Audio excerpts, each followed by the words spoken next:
টাকা এমন একটা জিনিস যেটা পাওয়ার জন্য মানুষ নিজের জীবনটা উজাড় করে দেয়।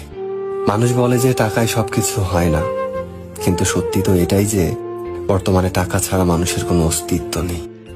হাসপাতালের অসুস্থ মানুষটা জীবনে বাঁচা মরার সাথে লড়াই করে চলেছে, কিন্তু ডাক্তারের প্রথম কথা হলো যে আগে টাকা জমা করুন, তারপরে চিকিৎসা হবে। স্কুলে পড়লে টাকা, কলেজে শিক্ষা নিতে গেলেও টাকা, আর চাকরিতে সম্মান টাকার কাছে হার মেনে যায়। কোথাও গেলে টাকাটাই সবার আগে দরকার হয়। টাকা থাকলে মানুষ মানুষকে মানুষ ভাবে। টাকা ছাড়া মানুষটা যতই সৎ সহজ ভালো মানুষ হোক না কেন, সমাজ সে মানুষটাকে অবহেলা করতে শুরু করে। বাস্তবতা তো এটাই যে টাকা শুধু দরকারই হয় না, আজকাল মানুষের সব থেকে বেশি প্রয়োজনীয় জিনিস হয়ে উঠেছে।